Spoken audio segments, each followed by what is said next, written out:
RINOs are rallying for Collin Allred. It's October 3rd, 2024, and these are your headlines. Democrat Senate hopeful Collin Allred has unveiled a new Republicans for Allred coalition as part of his campaign against Senator Ted Cruz. Many of the so-called Republicans on the list of the coalition, however, have been roundly rejected by Republican voters. Adam Kinzinger, a former Republican congressman from Illinois who voted to impeach President Donald Trump, some Republican, will be leading the coalition. He moved to Houston after deciding not to run for re-election. He'll be joined by former state representative Jason Villalba as co-chair. Defeated in the Republican primary in 2018, Villalba also ran a very unsuccessful campaign for Dallas mayor in 2019. He came in 7th place out of 9 candidates on the ballot. Other former state lawmakers on the list include Todd Smith, who left the Texas House in 2013 after running a failed campaign for the Texas Senate. He was replaced by Jonathan Stickland. And then you have former state representative Bennett Ratliff listed as a member of the coalition.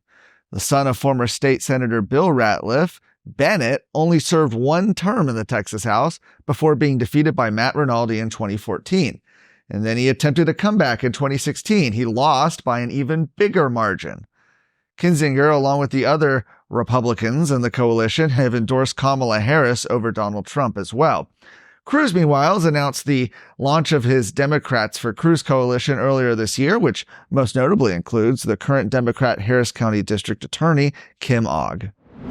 Fort Worth ISD School District's going to be paying big bucks to their former superintendent, Angelica Ramsey, to the tune of nearly $1 million until she officially resigns in August of 2025. A little bit of history. Last week, Ramsey resigned from her position as superintendent after trustees voted 8-1 to accept her resignation.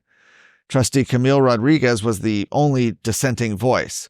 And her time at the district had been plagued with controversy. Many parents and teachers expressed their outrage with Ramsey's leadership, accusing her of creating a toxic environment and failing students in the district.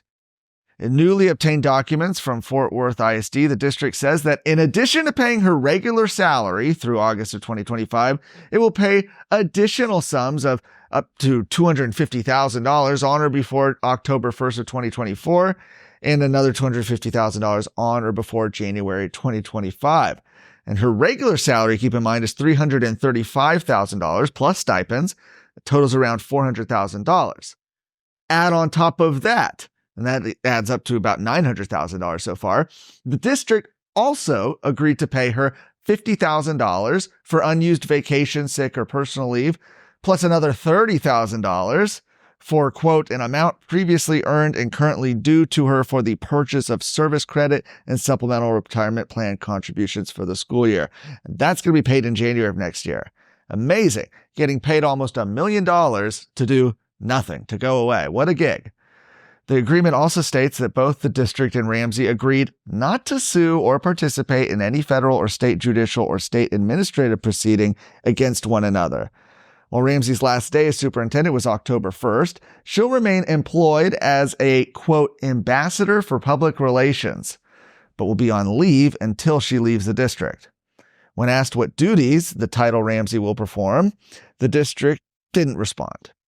In the meantime, Fort Worth ISD is planning to appoint an interim superintendent to serve in the role until they search for a replacement.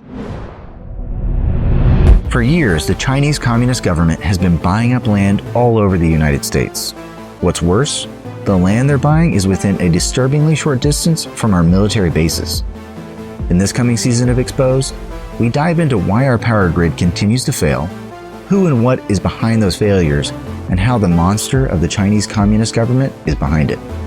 Exposed, Lights Out, a new series by Texas Scorecard. Out now wherever you listen to podcasts. A group of conservative groups and individuals were denied the ability to testify before a House committee regarding laws protecting free speech.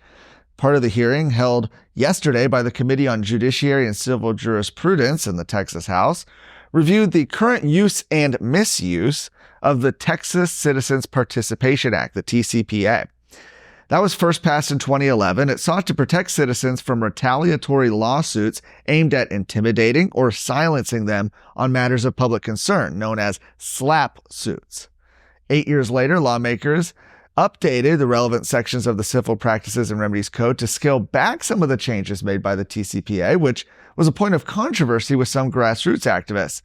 However, many of those same activists were not given an opportunity this week to voice their concerns about the perceived chipping away of TCPA protections. Among the groups and individuals whose testimony was denied was attorney Tony McDonald, Texas Right to Life, the Protect Free Speech Coalition, Young Republicans of Texas, and Bob Ferguson show host Bob Ferguson.